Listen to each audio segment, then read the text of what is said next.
Pronto, vamos lá. É, Última aula, né, de soteriologia, e nós hoje vamos falar mais detidamente sobre o debate tão antigo que é sobre calvinismo e arminianismo. Muita gente que estuda teologia, em algum momento, já se deparou com esse debate, e muitas pessoas já devem até ter ouvido falar, porém, talvez não estejam tão por dentro do que exatamente se discute nesse tema. Então, nosso objetivo aqui hoje é explicar o que exatamente pensa o calvinismo e o que argumenta o arminianismo. Então, a gente vai entender esse contexto aí para a gente poder se situar nesse tema aí dentro da soteriologia. Antes de propriamente entrar no debate sobre calvinismo e arminianismo, existe um debate bem anterior a esse, que é monergismo versus sinergismo. Eu sei que essas palavrinhas aí são difíceis de pronunciar às vezes, né?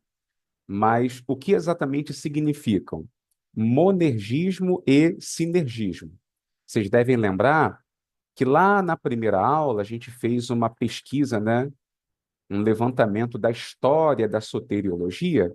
Aí a gente passou aqui pelos primeiros séculos e aprendemos sobre o debate que houve entre Agostinho de Hipona e Pelágio. Em resumo, a gente viu que Agostinho defendia que o pecado de Adão e Eva comprometeu toda a raça humana, a isso demos o nome de pecado original, e por causa disso toda a humanidade está depravada e é incapaz de buscar a Deus por conta própria, sendo necessário que sejam salvos única e exclusivamente pela graça de Deus. Pelágio, por sua vez, acreditava que o pecado de Adão não afetou a humanidade inteira e que todos nós nascemos sim em condições de voluntariamente escolhermos não praticar o mal e buscar a nossa própria salvação. Enfim, a gente não vai repetir aqui todo aquele debate, mas a gente viu que, na ocasião, os argumentos de Agostinho prevaleceram e isso se tornou o ponto de vista principal na igreja, que a salvação é um dom gratuito de Deus. Decorrente desse debate, nós temos duas perspectivas. A perspectiva monergista ensina que Deus é o único agente da salvação, tá?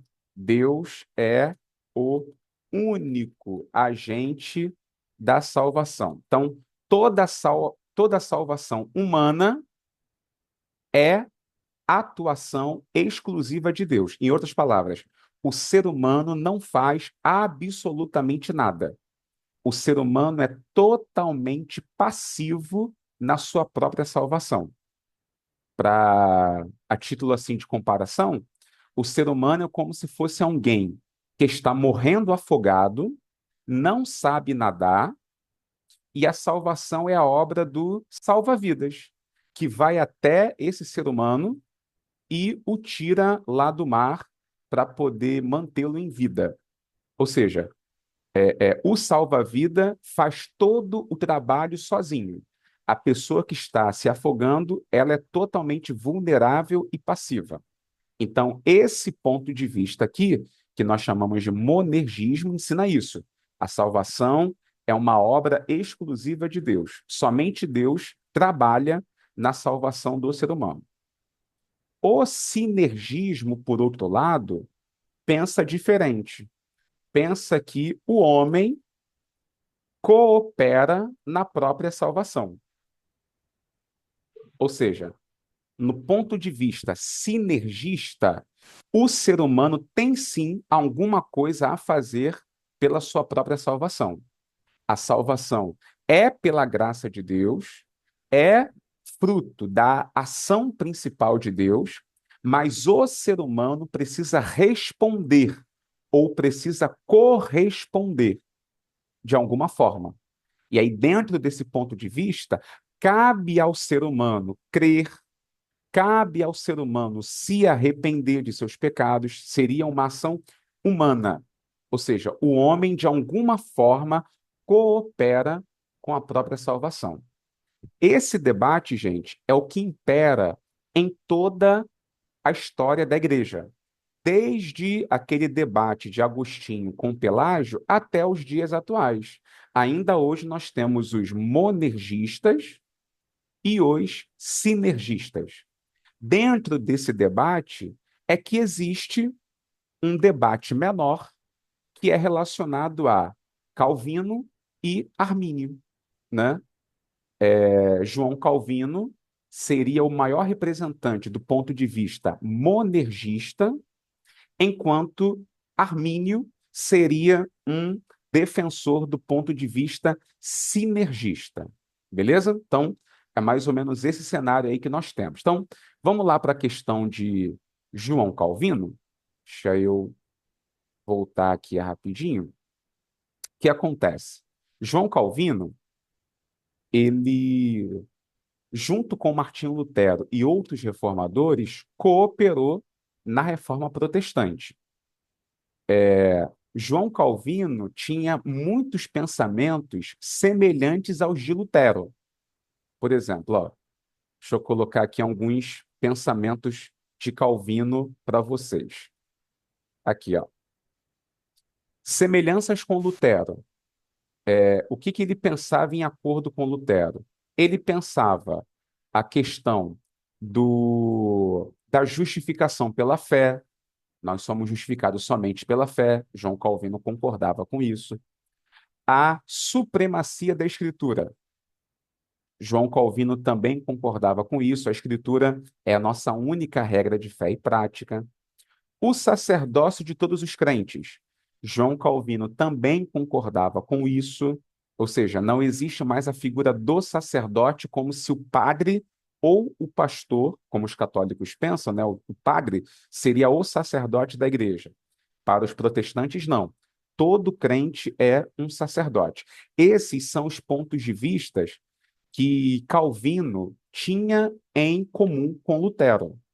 Agora, João Calvino também tinha alguns pensamentos diferentes de Lutero. Quais? Por exemplo, ó, sobre a Santa Ceia. João Calvino, ele tinha uma opinião diferente de Lutero. Lutero acreditava que o pão e o vinho, naquele momento da Eucaristia, Jesus Cristo estava presente na ceia com aquele pão e com aquele vinho. Ou seja, o corpo de Jesus estava junto com aquele pão e o sangue de Jesus estava junto com aquele vinho. Calvino não pensava assim. Calvino acreditava que Jesus estava presente na Santa Ceia, mas apenas de forma espiritual. Era essa a opinião de Calvino. Jesus participava da ceia de forma espiritual, não física.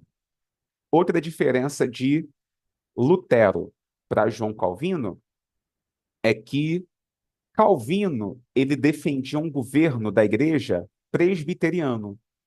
Por isso que por isso que hoje as igrejas que mais representam a doutrina de Calvino é a igreja presbiteriana.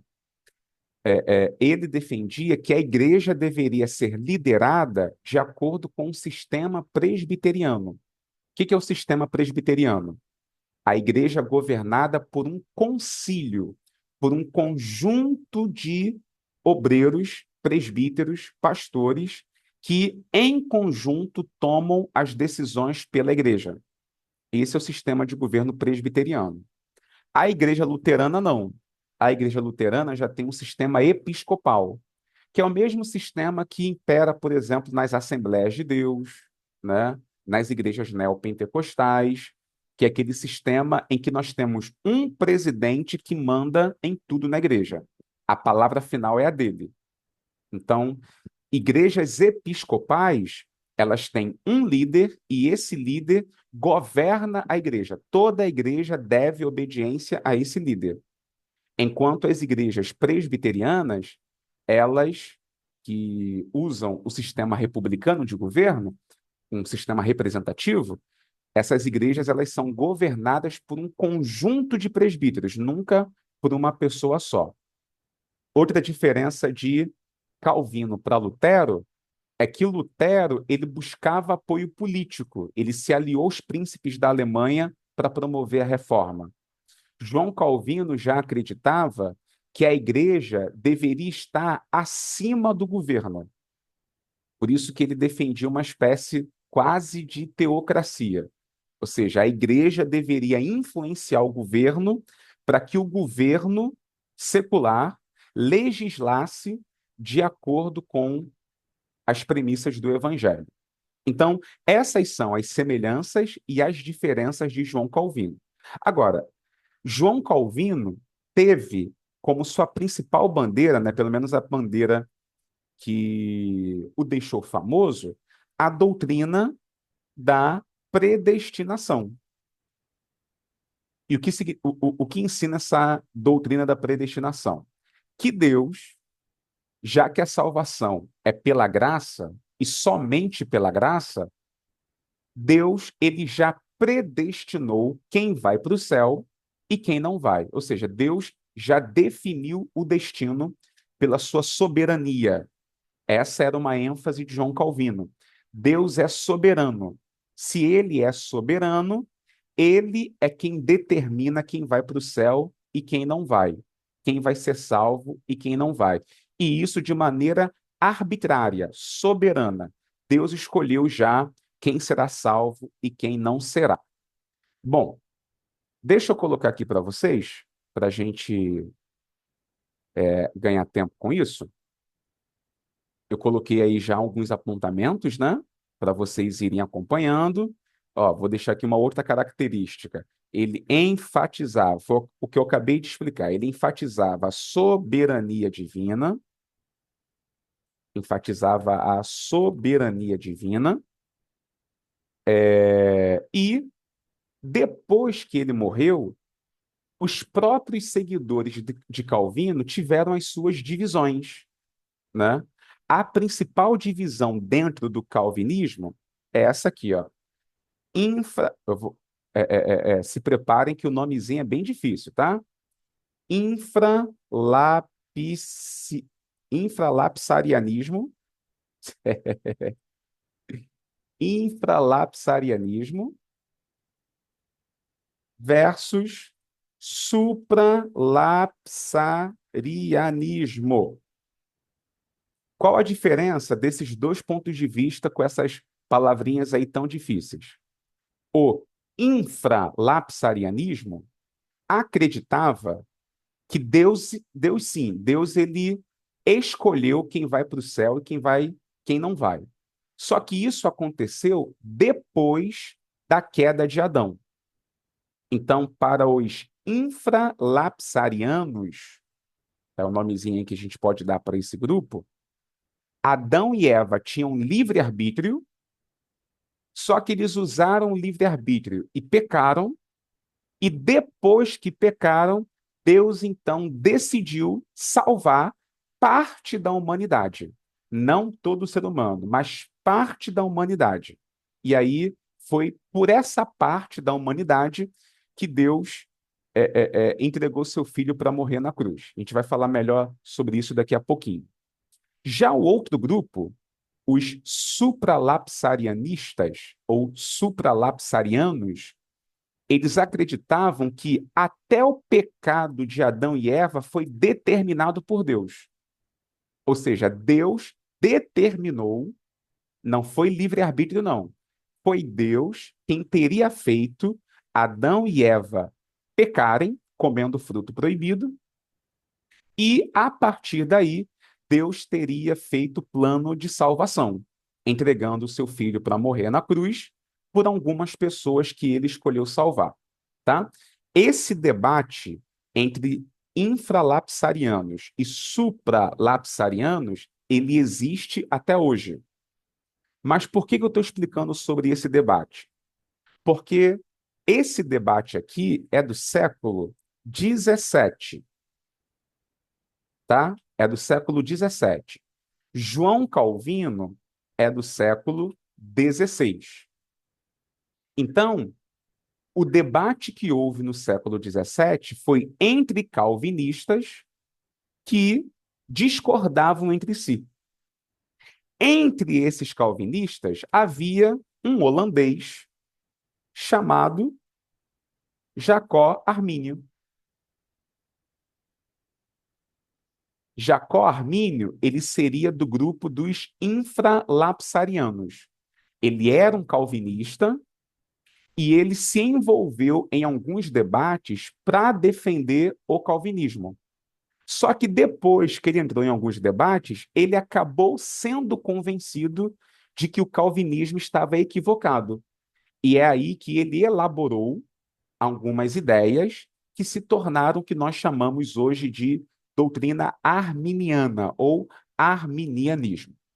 Para ficar bem claro isso que eu estou explicando sobre calvinismo e arminianismo, a gente vai ver esse slidezinho aí, que é onde estão as 5 principais doutrinas de cada ponto de vista, tá bom? E aí eu vou explicar cada um desses pontos de vista aí, tanto de João Calvino, ó, João Calvino, esse rapazinho aí à esquerda, como eu disse, ele é do século XVI, e à direita nós temos esse rapaz holandês aí chamado Jacó Arminio. Só enfatizando, Calvino era francês, tá? Calvino era francês, Armínio era holandês. O Jacó Armínio, ele é do final do século XVI, mas viveu um pouquinho ainda do século XVII. Bom, vamos entender quais são os 5 pontos de vista do calvinismo. Esses 5 pontos de vista, presta bem atenção, eles não foram diretamente desenvolvidos pelo próprio João Calvino. Não foi ele quem desenvolveu diretamente esses 5 pontos de vista.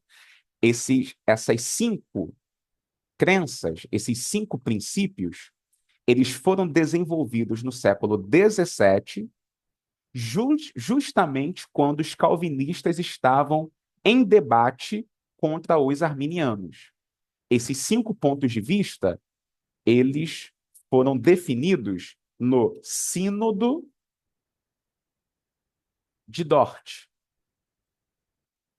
Foi uma reunião, um debate que houve na Holanda entre os anos de 1618 e 1619, tá?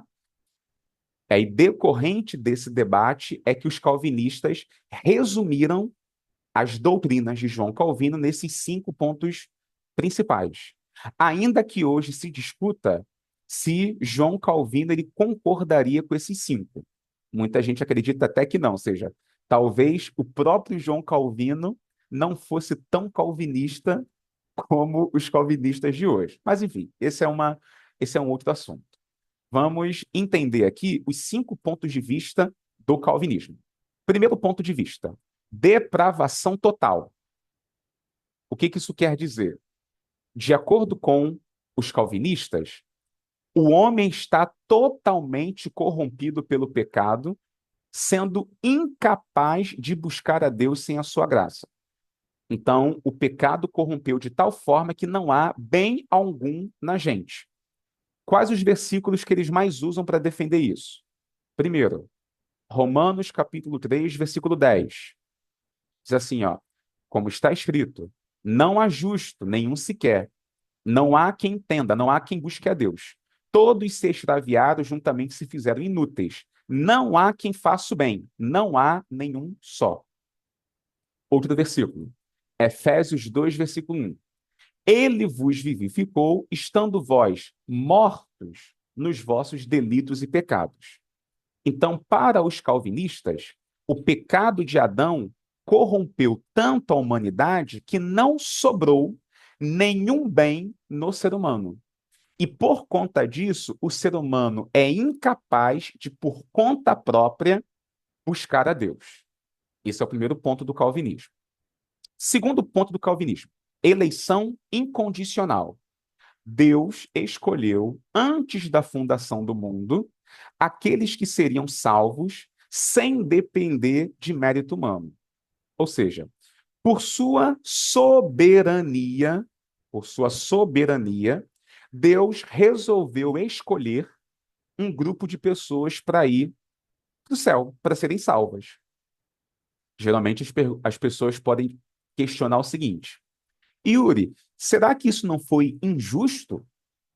Se toda a humanidade estava no pecado, será que não foi injusto da parte de Deus ele ter escolhido só uma parte para ser salva e a outra ser condenada?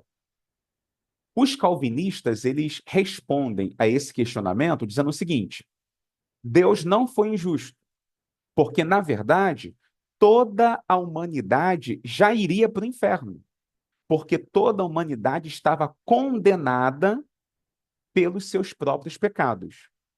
Deus, na sua justiça, ele poderia permitir que todo mundo fosse para o inferno e ainda assim ele não estaria errado. Só que, ainda de acordo com os calvinistas, Deus é tão misericordioso que ele, ao invés de deixar todo mundo ir para o inferno, ele escolheu salvar um pequeno grupo de pessoas. E esse pequeno grupo é que são os eleitos para a salvação, tá? Isso nos leva ao terceiro ponto do calvinismo: expiação limitada. Antes de avançar para o terceiro ponto, vamos citar os versículos, né? Quais versículos são citados para reforçar a ideia da eleição incondicional? Primeiro, Efésios 1, 4 e 5. Como também nos elegeu nele antes da fundação do mundo, para sermos santos e irrepreensíveis diante dele em amor, e nos predestinou para sermos filhos de adoção por Jesus Cristo, para si mesmo, segundo o beneplácito de sua vontade. Ou seja, eles interpretam esse versículo dizendo que Deus já elegeu e já predestinou quem vai ser salvo. Outro versículo, Romanos 9, 15 e 16. Diz assim: porque diz a Moisés: terei misericórdia de quem eu aprouver ter misericórdia. Terei compaixão de quem me aprouver ter compaixão. Assim, pois, isto não depende do que quer, nem do que corre, mas de Deus que usa de misericórdia. Ou seja, com esses versículos, os calvinistas argumentam que Deus, ele não está sendo injusto, ele é soberano e pode escolher ter misericórdia de quem ele quiser. Ele não depende de nada do ser humano. Então, se dentro de toda uma humanidade condenada, Deus, por sua soberania, escolheu salvar meia dúzia, ele tem esse direito. Nada lhe tira essa prerrogativa. Esse é o pensamento do calvinista. Aí sim, agora vamos ao terceiro ponto: expiação limitada. Cristo morreu apenas pelos eleitos, garantindo-lhes a redenção. Ou seja, já que Deus escolheu salvar apenas um grupo da humanidade, e não a humanidade toda, não faria sentido Jesus morrer na cruz pela humanidade inteira. Os calvinistas, então, concluem que Jesus morreu na cruz apenas pelos eleitos, apenas pelas pessoas que Deus havia escolhido para serem salvas. Quais versículos eles usam para dizer isso? João capítulo 10, versículo 11. Eu sou o bom pastor. O bom pastor dá a sua vida pelas ovelhas. Ou seja, para os calvinistas, já que Jesus disse aqui que ele dá a sua vida pelas ovelhas, então Jesus não morreu pela humanidade inteira. Jesus morreu apenas pelas ovelhas dele, que são as pessoas escolhidas para salvação. Outro versículo, Mateus 1, 21. Ele dará à luz um filho, a quem chamarás Jesus, porque ele salvará o seu povo dos seus pecados. Ou seja, de acordo com esse texto, os calvinistas entendem que Jesus nunca teve a intenção de salvar o mundo inteiro. Ele morreu na cruz para salvar apenas o seu povo, ou seja, as pessoas que Deus já havia predestinado para a salvação. Tá bom? Dito isso, a gente vai para o quarto ponto do calvinismo: graça irresistível. Quando Deus chama os eleitos para a salvação, essa graça não pode ser resistida. Lembra que toda a humanidade está depravada, contaminada pelo pecado? E que essa humanidade, ela é incapaz de buscar a Deus por conta própria? Então, os calvinistas argumentam que, já que a humanidade não consegue por conta própria buscar a Deus, primeiro, Deus escolheu quem vai ser salvo. Segundo, Jesus morreu na cruz só por essas pessoas escolhidas para salvação. E terceiro, essas pessoas escolhidas, elas não conseguem resistir à graça de Deus. O que significa que as pessoas que Deus escolheu para serem salvas, elas não conseguem resistir ao chamado de Deus. Quando elas forem evangelizadas e o Espírito Santo trabalhar no coração delas para que elas se convertam, elas não vão conseguir resistir. Elas vão ceder e receber Jesus Cristo como seu Salvador. Qual versículo eles usam para defender essa ideia? Primeiro, ó, João capítulo 6, versículo 37.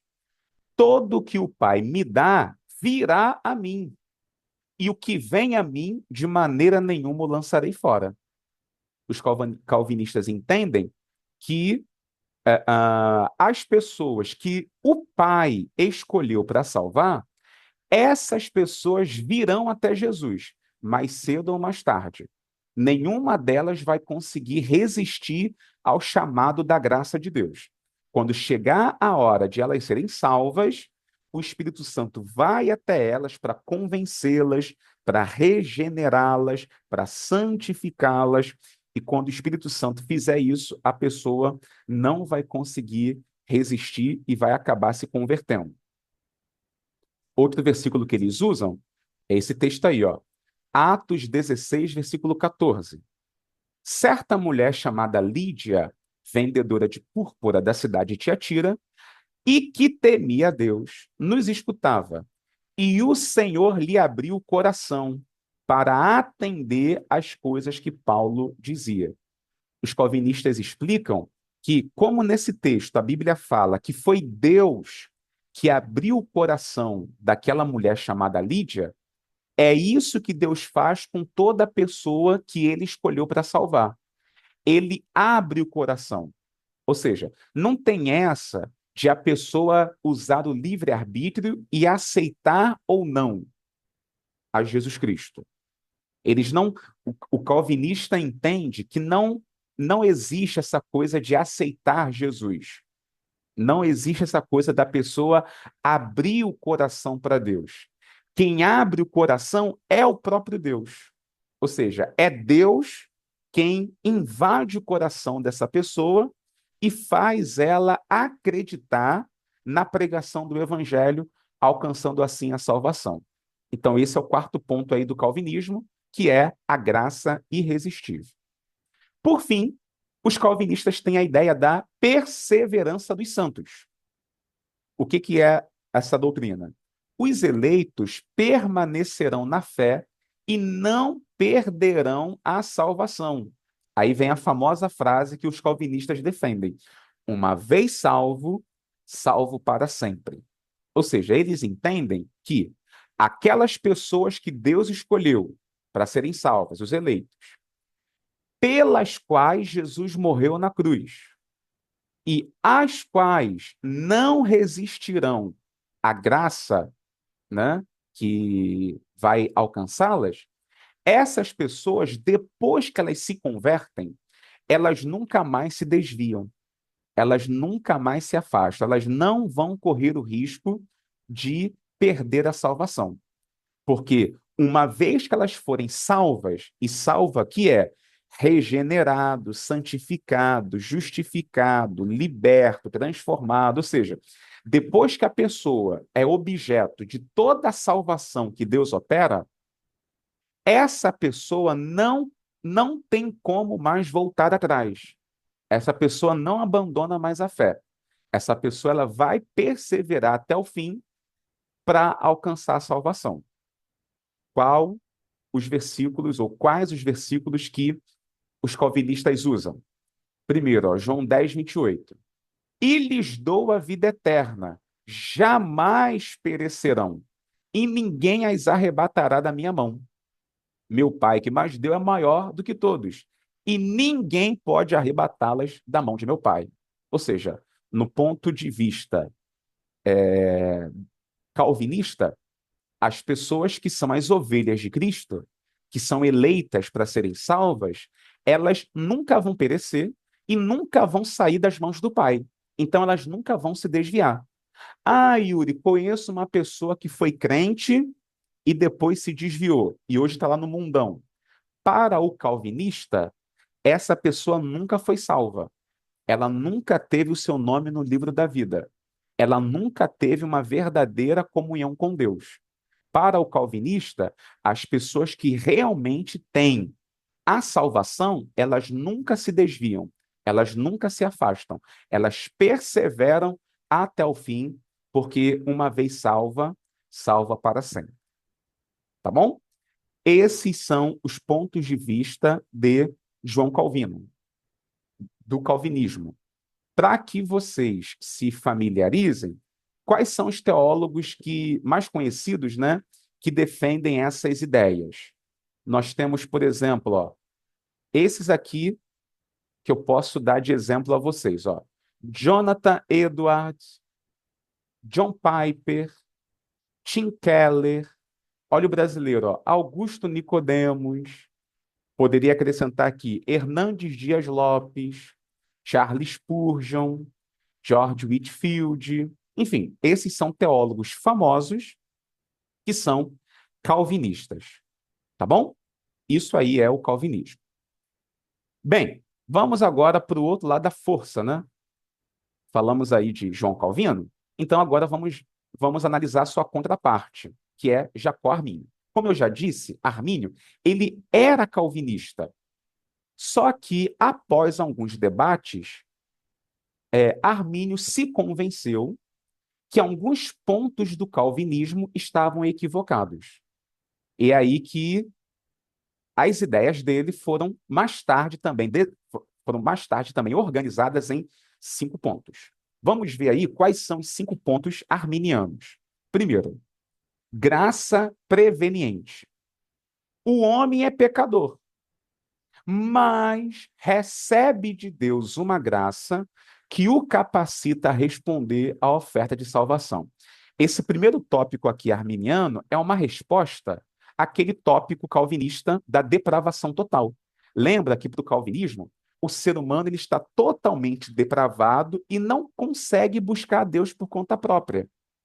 O que Armínio dizia? Armínio dizia, é verdade, o homem está depravado, é pecador e não consegue buscar a salvação por conta própria. Porém, Deus, por sua graça preveniente, Deus coloca todos os seres humanos em condição de buscá-lo por conta própria, né?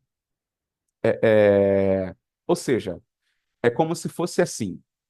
Vou voltar à analogia da pessoa se afogando. Imagina que uma pessoa está se afogando. A pessoa que está se afogando, ela já perdeu o controle, já não consegue mais, né, se salvar. Aí vem o salva-vidas, vai lá e resgata essa pessoa. Na visão calvinista, o salva-vida resgata a pessoa e faz todo o trabalho sozinho, levando a pessoa para a praia, vamos dizer assim, né? Na visão arminiana não é bem assim.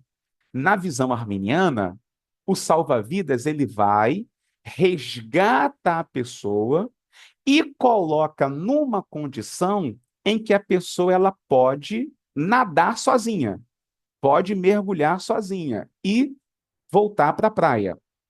Só que aí a pessoa escolhe se ela permanece no mar ou se ela sai do mar. Eu não sei se essa analogia está ficando tão clara para vocês, mas a ideia da graça preveniente é isso.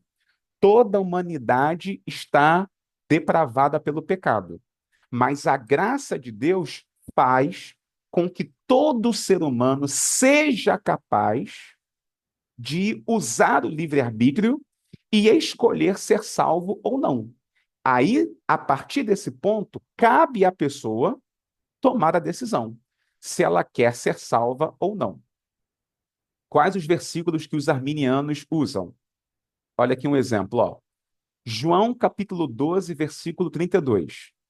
E eu, quando for levantado da terra, todos atrairei a mim. Ou seja, para os arminianos, esse versículo ensina que quando Jesus morreu crucificado, ele ali fez com que a sua graça atraísse toda a humanidade, todo ser humano, indiscriminadamente, todo mundo. E a partir dessa atração, as pessoas elas agora são sim capazes de escolher se elas querem servir a Deus ou não, se elas creem ou não creem.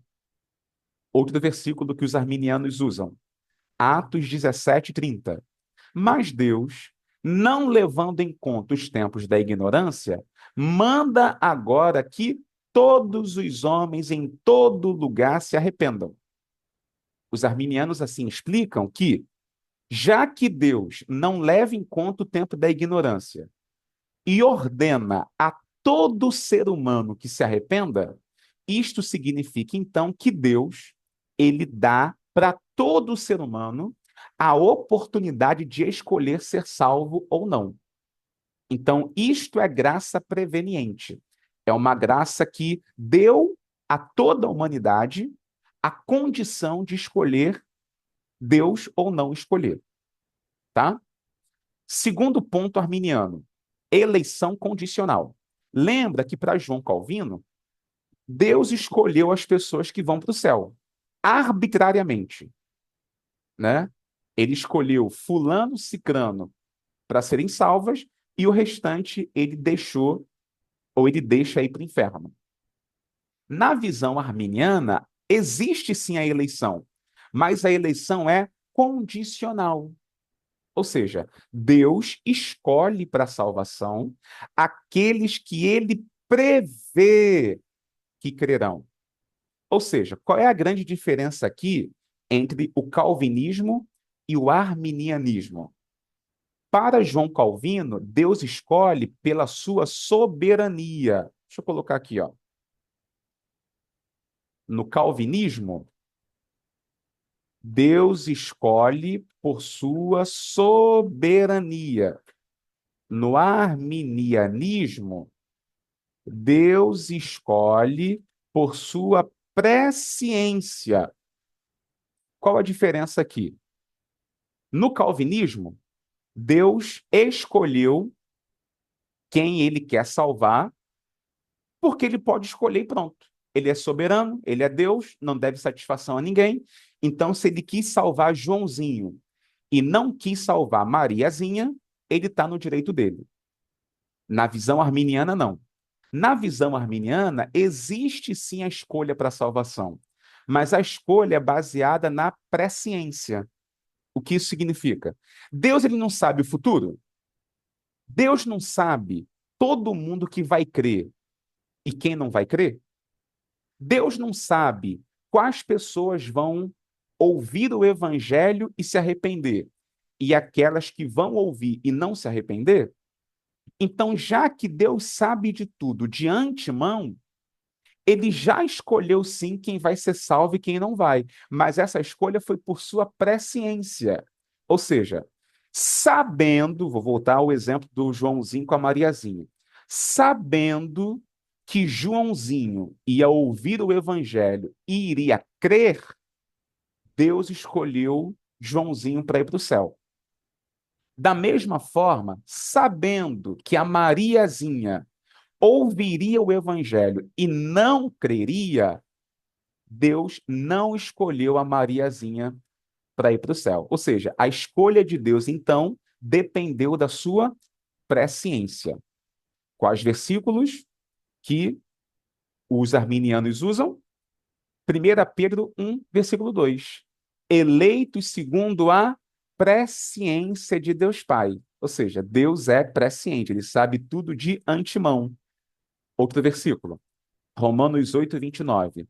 Porque os que dantes conheceu, também os predestinou para serem conformes à imagem de seu filho. Ou seja, o que dantes conheceu, porque Deus sabia de antemão quem iria crer e quem não iria, Deus então escolheu os crentes para serem salvos e deixou os não crentes irem para o inferno, tá? Essa então, ou esse então é o segundo ponto arminiano, a eleição condicional. Aí vamos ao terceiro. Expiação universal. Enquanto João Calvino acreditava que Jesus morreu apenas pelos eleitos, Armínio defende que Cristo morreu por todos os homens, todos, mesmo que nem todos sejam salvos. Ou seja, Jesus não morreu na cruz apenas pelos eleitos.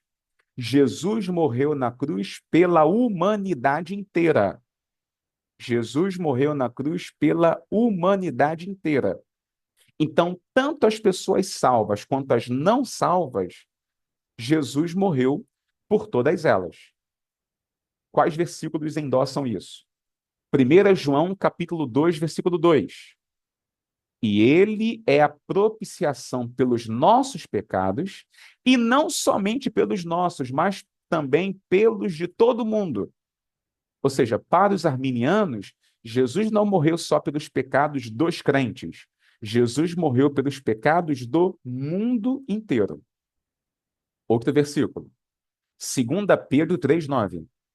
O Senhor não retarda sua promessa, ainda que alguns a têm por tardia. Porém, é longânimo para convosco, não querendo que ninguém se perca, senão que todos venham a arrepender-se. Ou seja, Jesus não morreu só por um grupo de pessoas. Jesus morreu por todos, porque Deus não quer que ninguém se perca. Deus, pelo contrário, quer que todos se salvem. Aí tem um outro versículo muito usado. 1 Timóteo, capítulo 2, versículo 4. O qual deseja que todos os homens sejam salvos e cheguem ao pleno conhecimento da verdade. Se Deus quer que todos sejam salvos, não teria por que Jesus morrer na cruz só por meia dúzia de pessoas. Jesus morreu na cruz por toda a humanidade, tá? Isso nos leva ao quarto ponto do calvinismo, do arminianismo. Graça irresistível. Diferentemente do que pensam os calvinistas, os arminianos dizem que sim, os homens podem resistir ao chamado de Deus para a salvação. Ou seja, Deus não invade o coração de ninguém. Deus não força e não induz ninguém a crer e se arrepender. As pessoas elas têm livre-arbítrio e elas podem sim atender ou não atender ao chamado para a salvação. Quais versículos são usados? Vamos lá, ó. Primeiro, Mateus 23, 37. Jerusalém, Jerusalém, que matas os profetas, apedrejas os que a ti são enviados. Quantas vezes quis eu ajuntar os teus filhos, como a galinha junta os seus pintos debaixo das asas, e não o quiseste. Ou seja, os arminianos usam esse versículo para dizer que a prova de que a graça de Deus pode ser resistida é o fato de que, em muitas ocasiões, Deus quis salvar pessoas, então a graça dele tentou resgatar as pessoas, só que as pessoas, com seu próprio livre-arbítrio, não querem. Não quiseste. Né? Outro versículo, Atos 7, 51. Homens de dura cerviz e incircuncisos de coração e ouvido, vós sempre resistis ao Espírito Santo, como fizeram os vossos pais, assim também vós. Ou seja, os arminianos argumentam que isso aqui prova que o Espírito Santo pode ser resistido. Então, tem pessoas que Deus quer salvar, mas que ele não salva porque a própria pessoa resiste ao Espírito Santo e rejeita a salvação, tá? Então, esse é o quarto ponto aí do arminianismo. E, por fim, enquanto os calvinistas entendem que, uma vez salvo, salvo para sempre, os arminianos entendem que é possível sim perder a salvação. O crente pode cair da graça e perder a salvação se não perseverar na fé.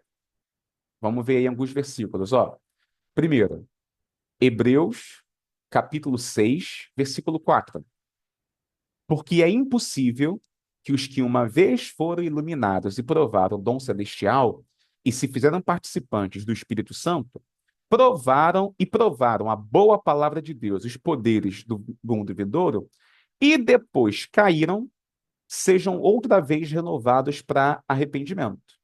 Ou seja, os arminianos acreditam que existem sim pessoas que alcançaram a salvação por um momento, ou seja, provaram o dom celestial da salvação, provaram a palavra de Deus, provaram as virtudes do mundo vindouro, então elas experimentaram a salvação, só que não perseveraram, ou seja, caíram.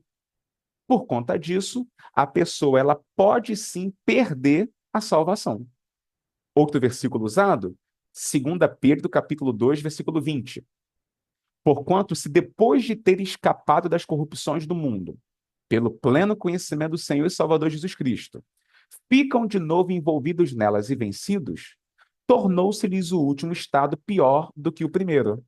Porque melhor lhes fora não terem conhecido o caminho da justiça do que conhecendo desviarem-se do santo mandamento que lhes fora dado.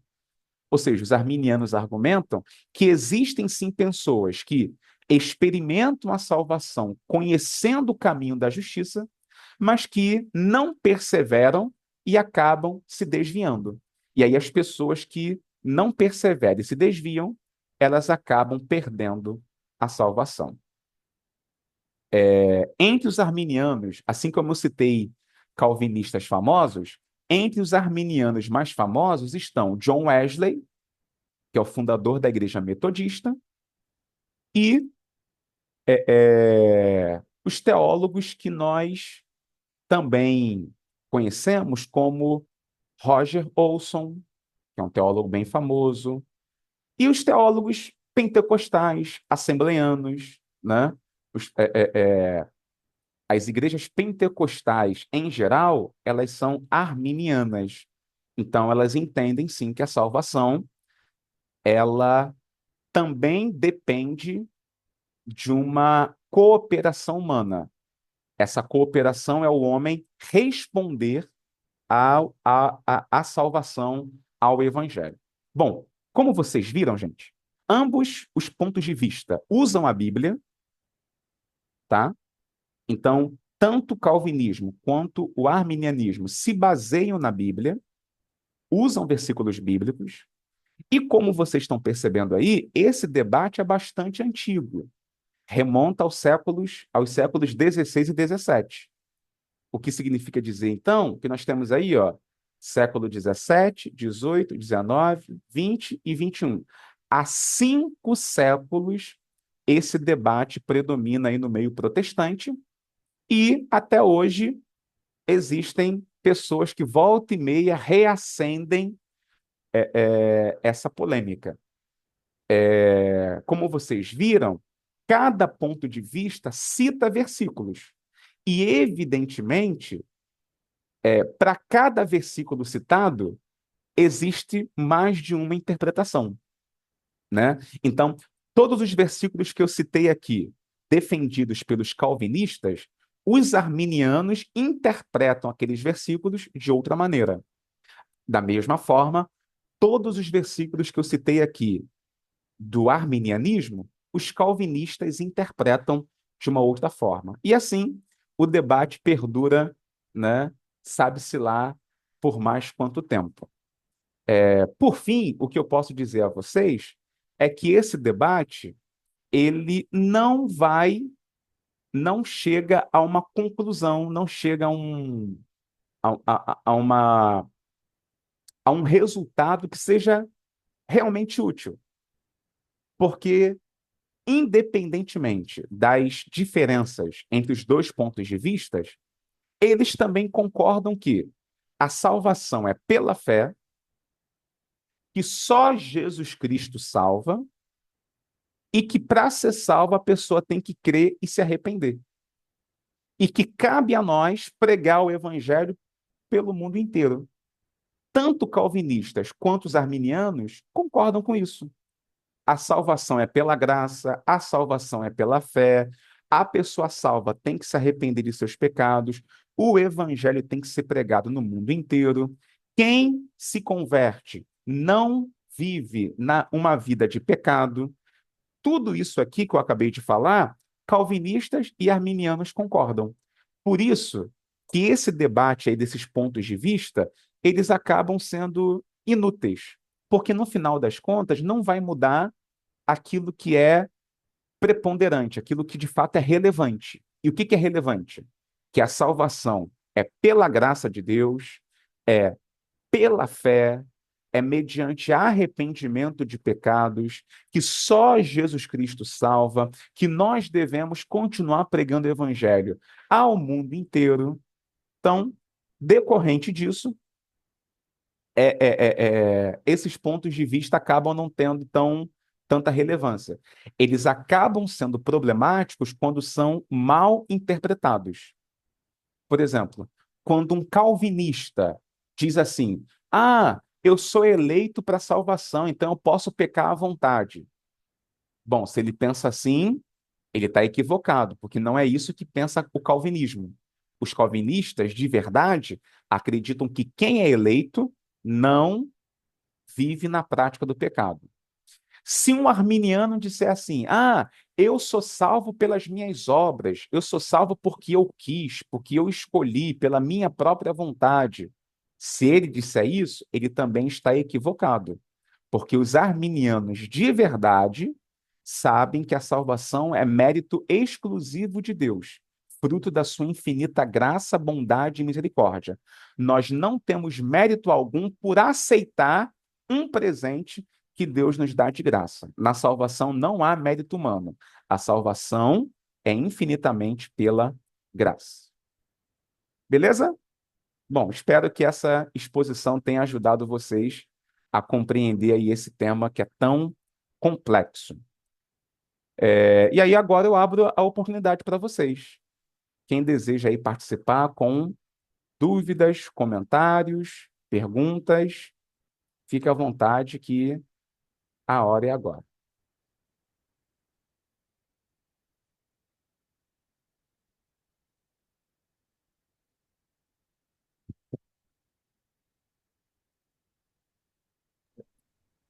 Eu não estou conseguindo marcar aqui. Não sei por quê, pastor, mas eu queria fazer uma pergunta. Pode falar.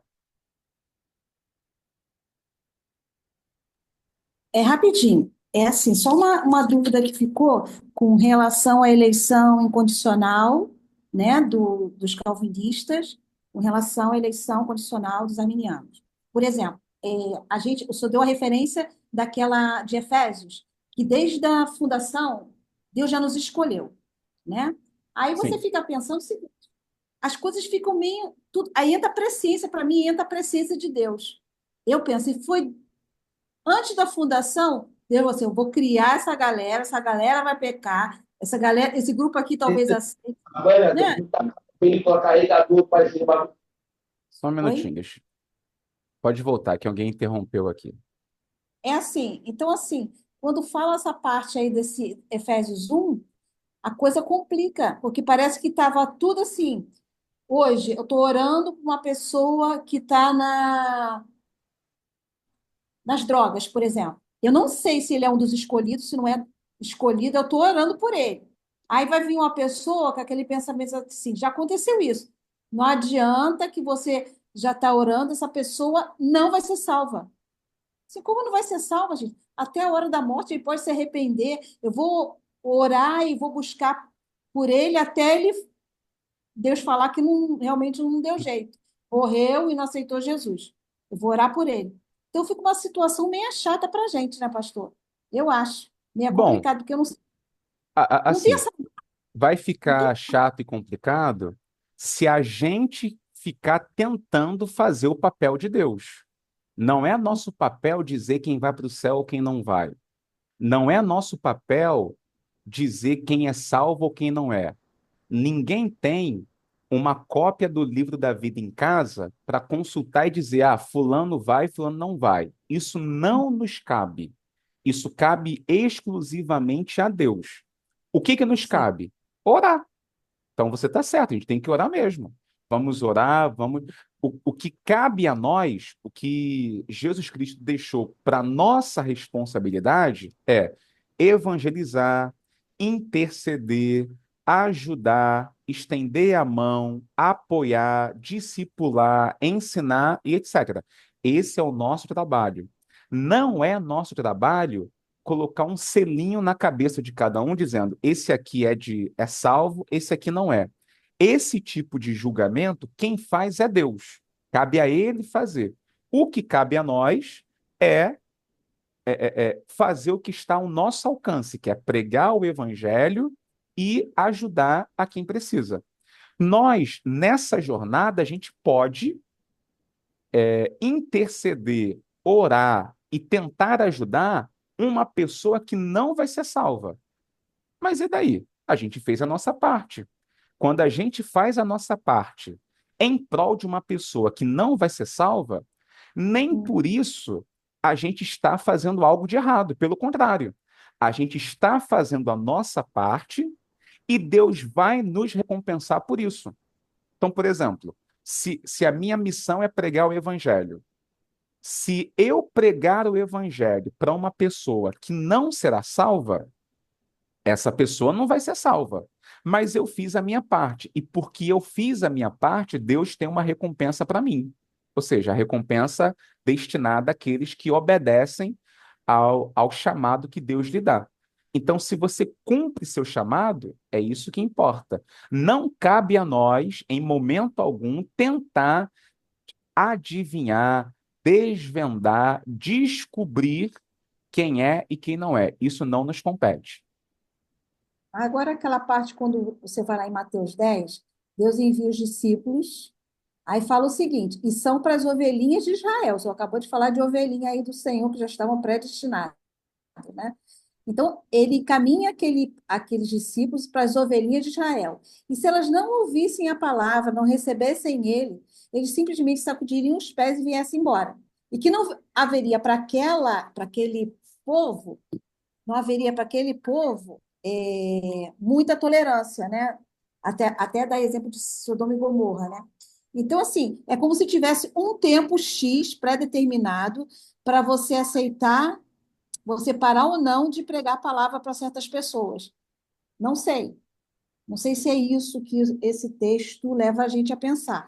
Por isso que eu falei para o senhor, a gente está orando por uma pessoa, buscando por uma pessoa, sempre convidando, a pessoa nunca vai à igreja, nunca lê uma Bíblia, nada. Será que existiria um tempo, ou simplesmente faz o que o senhor falou agora? Vai fazendo seu papel e deixa o tempo passar, entendeu? Porque eu Sim, o não que sei. acontece? De fato, quando a gente faz a abordagem a alguém, o que a gente precisa entender é o seguinte: nós temos uma missão a cumprir, só que a gente não pode forçar ninguém a querer nos ouvir.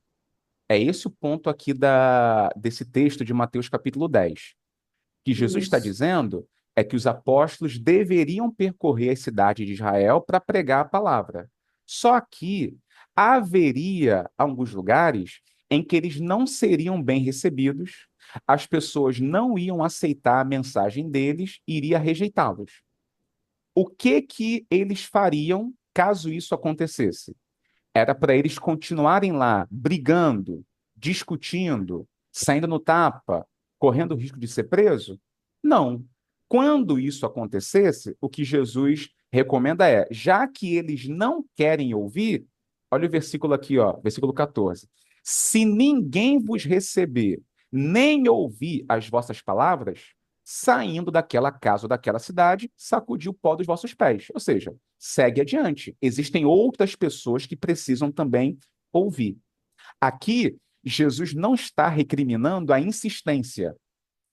Se eu tenho um parente, se eu tenho uma pessoa que ainda não é crente, e eu me sinto motivada a interceder, a ajudar, orar, para que ela possa alcançar a salvação, eu devo continuar fazendo.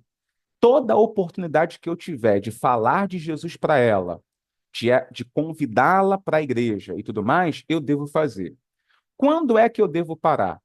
Eu devo parar quando chegar num nível em que a pessoa ela já não quer de fato ouvir, ela não quer ouvir, ela não quer me receber, e se eu tocar no assunto, já vai ser motivo de briga, vai ser motivo de perder a amizade. Se chegar nesse nível, aí sim é o sinal de que eu não tenho mais obrigações com aquela pessoa. Eu já fiz a minha parte e a pessoa recusou.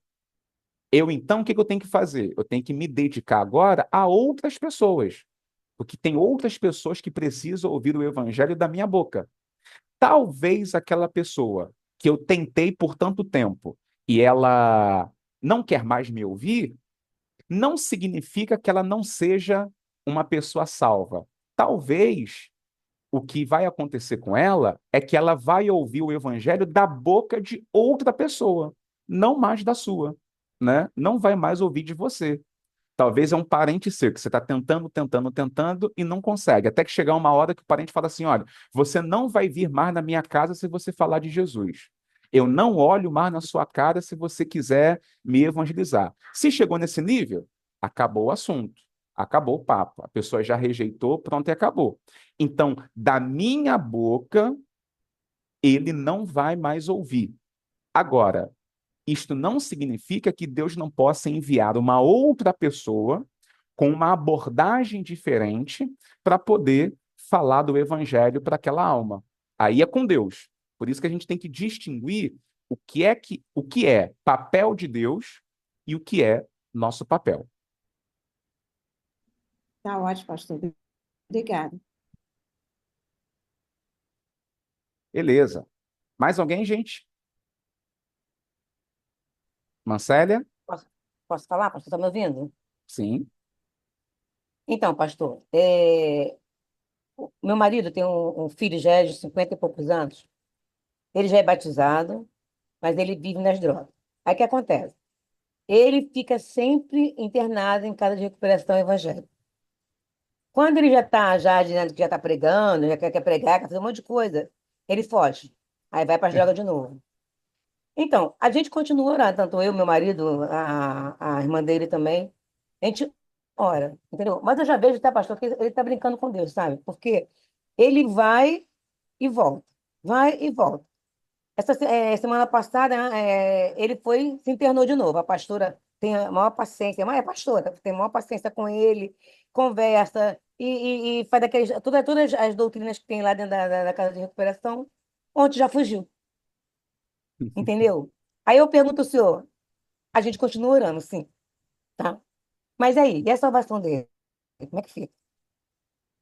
O que a gente Perde precisa, ou não? o que a gente precisa deixar claro é que Sim, quem cuida da salvação dele é Deus.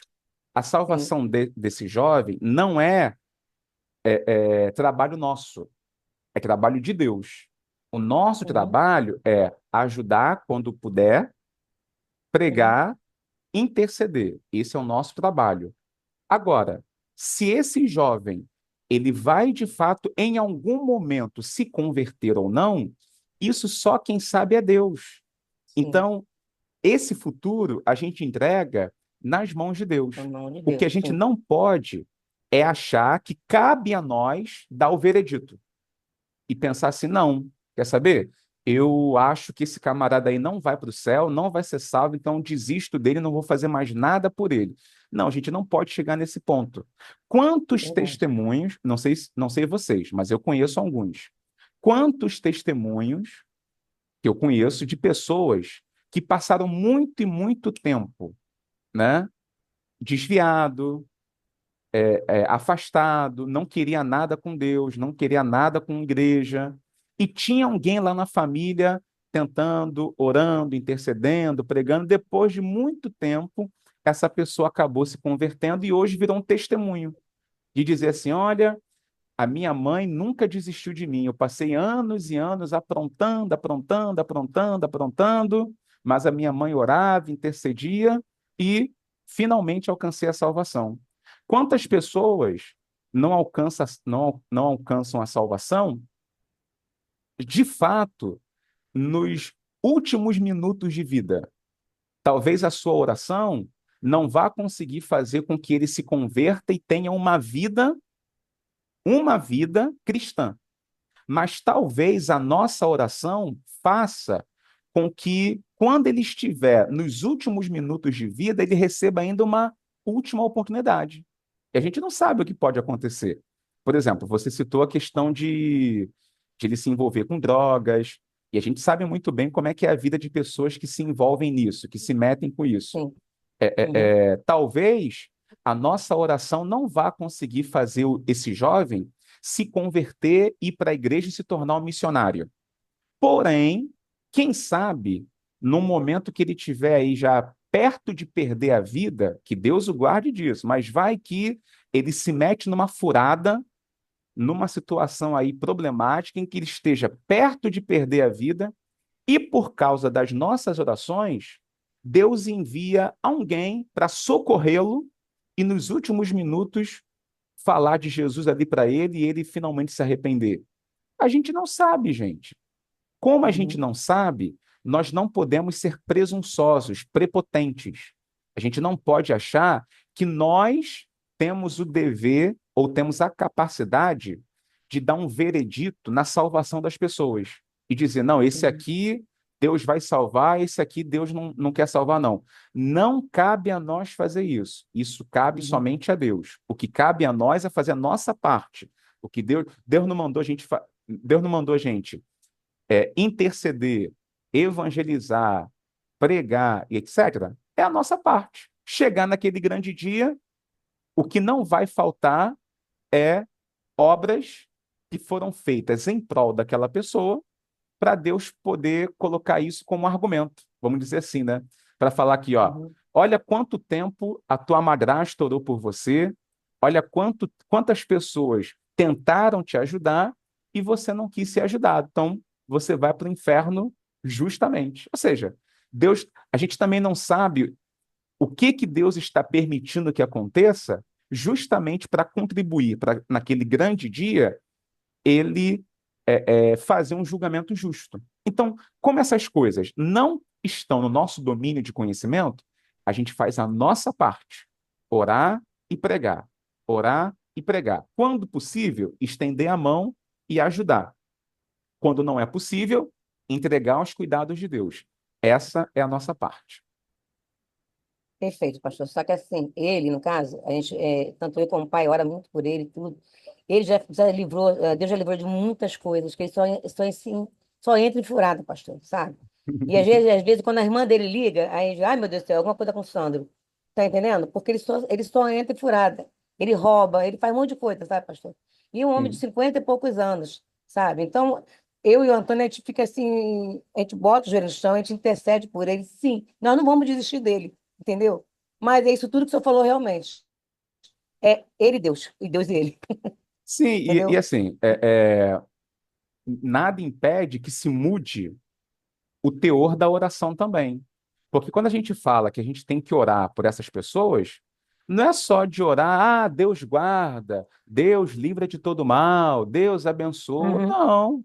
A oração ela também pode ser um pouco mais incisiva, de dizer: Deus, faz o que for necessário para salvar esse jovem. O que for que o Senhor tiver que permitir, mas que o Senhor faça. Sabe por que eu estou dizendo isso? Porque essa foi a oração de Abacuque. Lembra que Uhum. eu já ensinei isso para vocês, né? Olha a Uhum. oração de Abacuque. Eu ouvi, Senhor, a tua fama e temi. Aviva, ó Senhor, a tua obra no meio dos anos. Faz ela conhecida no meio dos anos. Na ira, lembra-te da misericórdia. Ou seja, Abacuque ficou sabendo que Deus iria castigar Judá. E o que Abacuque orou a Deus? Deus, se é assim que o povo vai se converter, então desce o cajado mesmo. Se tiver que fazer doer, faça doer. Se tiver que castigar, castigue. Se tiver que disciplinar, discipline. Eu só te peço que na ira o Senhor tenha misericórdia. Então, nada impede que eu ore para um parente assim. Eu estou vendo que ele está aprontando muito, eu estou vendo que ele não toma jeito, e eu começo a orar de forma mais incisiva, dizendo: Deus, eu quero a salvação dele. O que for necessário para fazer, que o Senhor faça. Se vier a dor, que venha a dor. Se vier através de uma situação ruim, desagradável, que seja. Se for para colocá-lo num leito de hospital, que o coloque. Isso não é oração ruim, não. Isso, você está orando por um bem maior. Lembra do que Sim, Jesus disse? É melhor você ir para o céu, né, salvo, sem um olho, do que sim. com os dois olhos você ir para o inferno. Eu prefiro um parente que sofra na cama de um hospital, mas que se arrependa e seja salvo e passe a eternidade comigo nas mansões celestiais, do que um parente que goze de perfeita saúde, que está tudo bem, com dinheiro no bolso, com saúde perfeita e que morra no pecado e vá para o inferno. Verdade, pastor. Perfeito, pastor. Deus abençoe, pastor. Paulo, pode falar.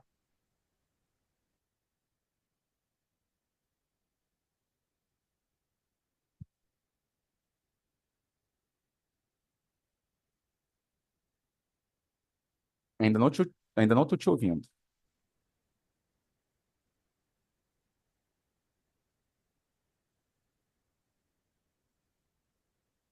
Paulo, Pastor, pronto, agora sim, pode falar.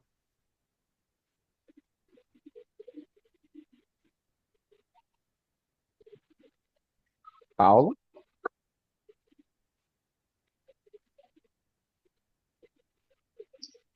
Paulo.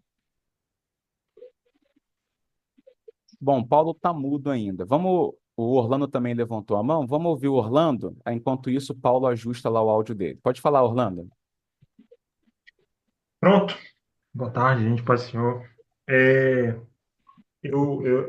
esse tema, né, sobre Armínio, Calvino, é um tema que foi um dos temas que me trouxe a curiosidade, né? Era assembleano, né, da Igreja Assembleia ali, depois migrei de igreja, vou para Batista, e a Assembleia, ela é arminiana. E, e assim, nunca vi a explicação desse tema. Em algum momento me deparei com isso na Bíblia e comecei a buscar e assim ninguém me explicava na igreja, o pastor não fugia do assunto, sei lá, era um negócio meio assim. Então, eu fiquei bem e acabei fuçando ali, vi muita coisa de teologia reformada, né, que o pessoal é calvinista. Então, tudo que eu entendi, eu vi de um calvinista me explicando como é que funcionava. Então, você acaba tendendo, né? Mas se tivesse uma menina me explicando, talvez eu tendia mais para ser, como é que fala? Arminiano. Arminiano. Aí, eu acho que eu fiquei mais tendido em algum momento eu achei que fiquei mais tendido para isso, para ser calvinista, ver a linha mais calvinista como uma linha que eu via mais sentido, por conta de tudo que eu pesquisar, tudo que eu ver, vim mais dessa linha, né, do viés. Então, esse viés dele acabou me tendenciando a ver dessa forma. Mas aí, depois de um tempo, lendo a Bíblia e olhando, você vai vendo que existem os pontos, né? A Bíblia fala tanto do um quanto do outro, né? Então, eu achei interessante a forma como o senhor explicou, que trouxe essa clareza, né? E um dos pontos que eu via bastante, né, as pessoas falarem ali nas minhas buscas, era Romanos 9 que vai contar ali a história ali de Jacó, Esaú, tal.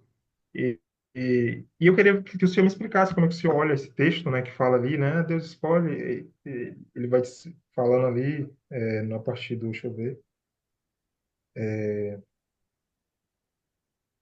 Esse ele versículo aí fala na tela. isso, a minha Jacó, aborrecia Esaú, tudo mais. Aí tem uma hora que ele fala assim, Deus escolhe um para ir, outro para justiça, e como Deus pode me culpar? Ele vai fazendo alguma coisa nesse sentido, né? Eu queria que o senhor me desse um pouquinho me explicasse como é que o senhor enxerga esse texto na visão armeniana e calvinista, assim. Beleza. Bom, na visão calvinista, esse versículo aqui reforçaria a ideia de que Deus escolhe uns para o céu e outros não. Então, Uhum, os calvinistas entendem que se a Bíblia fala que Deus amou a Jacó e aborreceu Esaú, significa então que Deus pode sim escolher um indivíduo como Jacó para ser salvo e outro indivíduo, no caso Esaú, para não ser. Então, para eles, o argumento é esse. A minha sim. visão pessoal teológica é mais próxima da visão arminiana. E aí, como que Uhum, geralmente a gente entende esse versículo? Aqui não está tratando de salvação. Quando a Bíblia uhum, fala que Deus amou a Jacó e aborreceu a Esaú, amar e aborrecer não é sinônimo de amar e odiar. É uma uhum, escolha que Deus fez de qual nação seria aquela da aliança, né? Em outras palavras, Isaac teve dois filhos, Jacó e Esaú. Com qual dos dois Deus fez uma aliança para formar uma nação e gerar o Messias? Foi Jacó ou Esaú? Foi Jacó. Quando a Bíblia fala que Deus escolheu Jacó, é no sentido de que ele escolheu a nação de Israel, os descendentes de Jacó, para que através dessa descendência o Messias nascesse. E o Messias, assim, trouxesse salvação à humanidade inteira. Ao mesmo uhum, tempo, quando a Bíblia fala que Deus aborreceu Esaú, não é que Deus rejeitou Esaú querendo que Esaú fosse para o inferno. É no sentido de que Deus não escolheu os edomitas. Ele escolheu os israelitas. Só tinha como escolher uma nação. O Messias não tinha como vir de duas linhagens. O Messias viria ou dos descendentes de Jacó ou dos descendentes de Esaú. E aí, para a vinda do Messias, Deus escolheu os descendentes de Jacó. É assim. Ou seja, Deus ele escolheu pessoas, Deus escolhe pessoas também para cumprir uma vocação. Porque nem sempre que a Bíblia fala de eleição, ela está falando de salvação. Vou até frisar isso aqui, ó. Nem sempre, nem sempre, eleição é para salvação, na Bíblia, tá?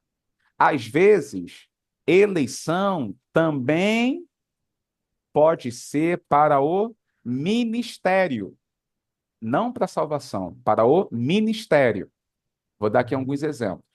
Quando a Bíblia fala em João 15:16, vós não me escolhestes a mim, mas eu vos escolhi a vós. Ou seja, Jesus está dizendo que ele que escolheu os 12 apóstolos. uhum, Mateus, Tiago, João, André, foi Jesus quem escolheu. Agora, significa o quê? Que ele escolheu aqueles 12 para salvação? Não. uhum, Jesus escolheu com que objetivo? Está aqui, ó. Vos designei para que vades e deis fruto, e o vosso fruto permaneça, a fim de que tudo quanto pedirdes ao Pai em meu nome, ele vô-lo conceda. Ou seja, os apóstolos foram escolhidos para pregar, para curar enfermos, para levar o evangelho, para dar frutos. Não foram escolhidos para individualmente serem salvos. Foram escolhidos para fazer a obra de Deus, cumprir o ministério. E a grande prova disso é que Judas também foi escolhido. Só que Judas não foi salvo. Judas foi escolhido, assim como os outros 11, mas para exercer o ministério. Então, Judas também curou enfermos, Judas também pregou o evangelho, Judas também percorreu as aldeias de Israel pregando, ou seja, ele também cumpriu um ministério, mas não foi salvo. O mesmo se aplica a outras pessoas que na Bíblia se dizem eleitas, mas eleitas para o ministério. Por exemplo, Paulo. Quando Paulo diz que ele foi escolhido desde o ventre da mãe, o que que ele diz? Ó, Gálatas capítulo 1, deixa eu ver aqui, ó, Gálatas capítulo 1, versículo de número 15. Olha o que Paulo diz. Mas quando aprouve a Deus, que desde o ventre de minha mãe me separou e me chamou pela sua graça, revelar seu filho em mim, para que eu pregasse entre os gentios, não consultei carne e sangue. Ou seja, quando Paulo diz que ele foi escolhido desde o ventre da mãe, não é que Deus o escolheu para ser salvo. Deus o escolheu para que ele pregasse entre os gentios. Então é uma escolha para o ministério. Jeremias, a mesma coisa. Lembra que Jeremias foi escolhido desde o ventre da mãe? Olha aqui, ó, Jeremias 1,5. Antes que eu te formasse no ventre, te conheci. E antes que saísse da madre, te santifiquei. As nações te dei por profeta. Então, Jeremias foi escolhido desde o ventre da mãe para ser um profeta, não para ser salvo. Então, aquele texto de Romanos 9, quando fala que Deus escolheu Jacó e não Esaú, não é que Deus queria que Jacó fosse salvo e Esaú fosse para o inferno. Apenas significa que Deus escolheu a linhagem de Jacó para gerar o Messias, e não a linhagem de Esaú. Ou seja, Deus escolheu o povo de Israel, não escolheu o povo edomita. Agora, olha a evidência disso. Deus escolheu Israel. Todo israelita vai ser salvo? Não. Tem uma porção de israelita perdido. Tem uma porção de israelita condenado. Eles fazem parte da nação eleita, mas não serão salvos. Por quê? Porque essa eleição não é para salvação, é a eleição para o nascimento do Messias. Deus escolheu uma linhagem, um povo, para gerar o Messias. Que povo é esse? O povo de Israel. E as outras nações que Deus não escolheu para isso? Significa que estão perdidas, que vão para o inferno? Não. As outras nações não foram escolhidas para gerar o Messias, mas nada impede que as outras nações reconheçam Jesus Cristo como Messias e sejam salvas. É essa a ideia, tá? Entendi. Muito bom. Valeu. Mais alguém, gente?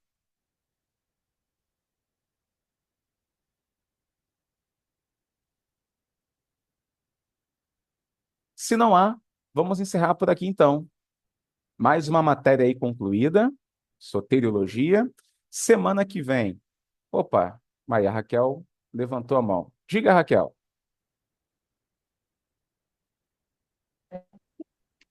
Eu tô aqui meia hora tentando levantar a mão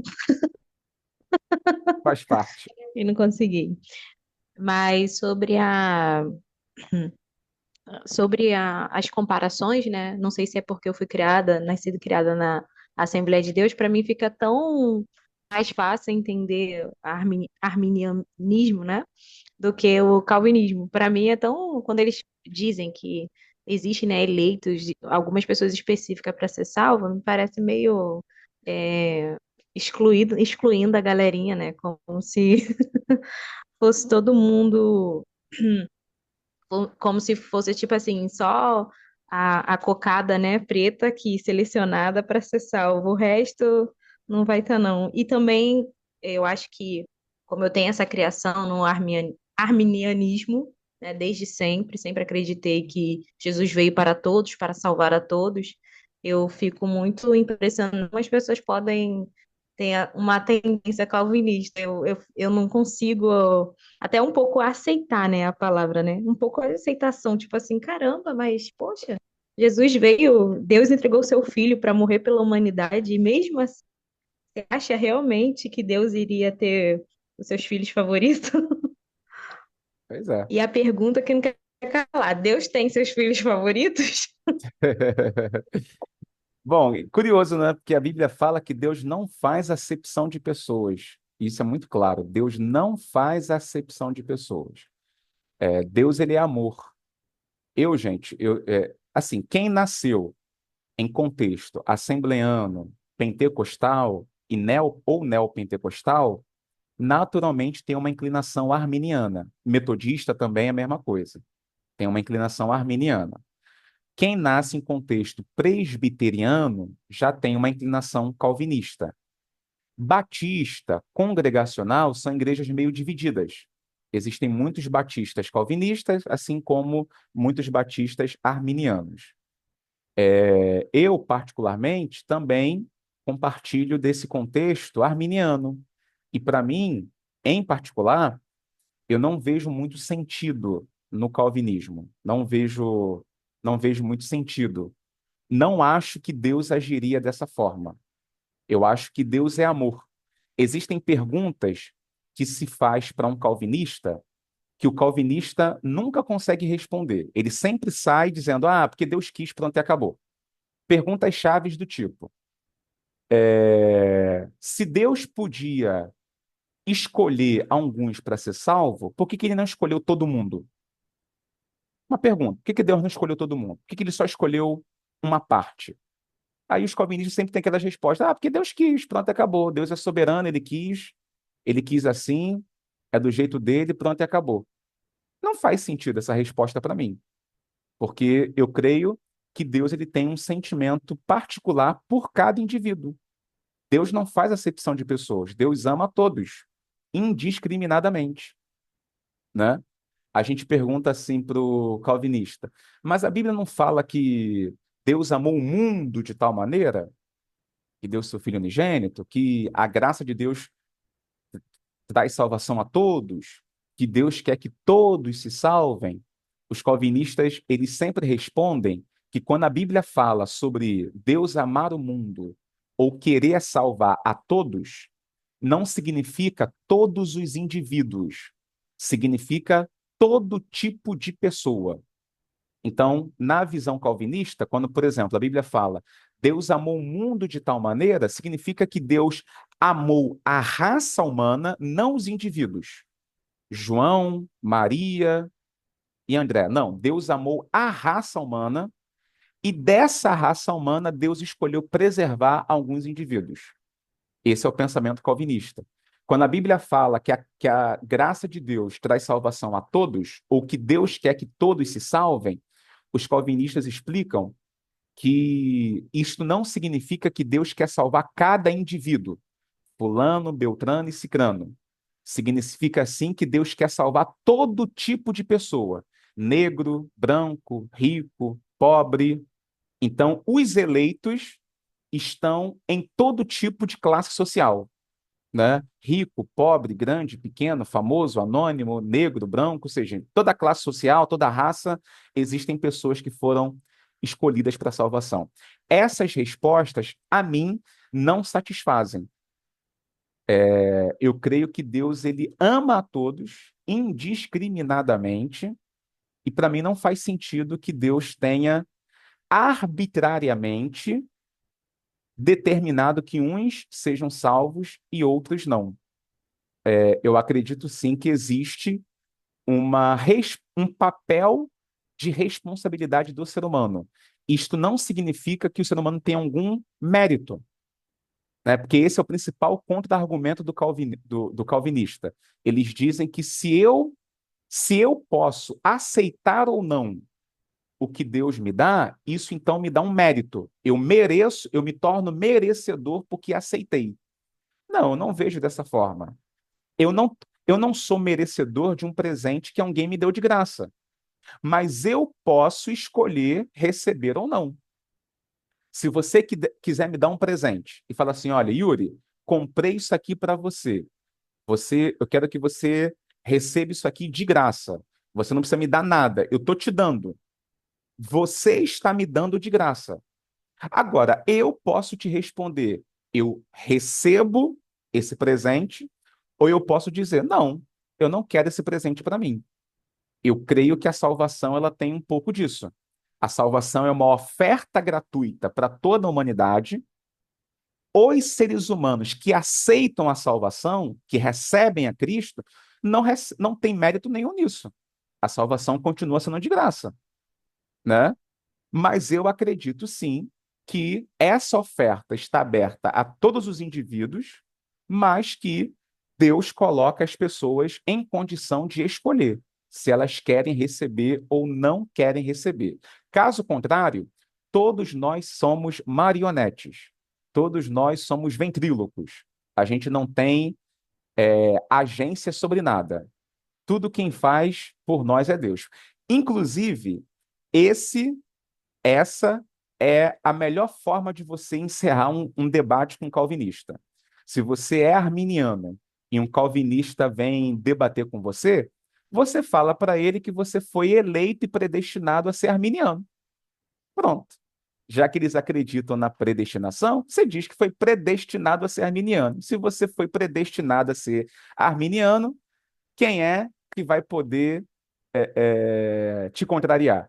Bom, é assim que eu respondo quando o calvinista vem encher a paciência. Quando começa a discussão, falando, me desculpa, eu não posso mudar, isso é irresistível, eu fui predestinado a ser arminiano, não há o que eu possa fazer de diferente, né? E assim a gente encerra a discussão. Beleza, gente? Deus assim abençoe vocês, fiquem com Deus. Semana que vem a gente continua. bom. Aí, semana que vem, a gente começa a matéria nova, tá? Semana que vem a gente vai tratar de antropologia. Vamos aprender sobre o ser humano. O que significa dizer que o homem é a imagem e semelhança de Deus. Vamos falar sobre criacionismo e evolucionismo. Vamos falar de corpo, alma e espírito. Vamos falar sobre o papel do ser humano com a natureza. Enfim, alguns tópicos aí para a gente abordar a partir de semana que vem, tá bom? Bom descanso a vocês. Para quem vai viajar aí no carnaval, que descanse bem e que semana que vem esteja revigorado aí para nossas aulas. Deus os abençoe em nome de Jesus. Obrigada.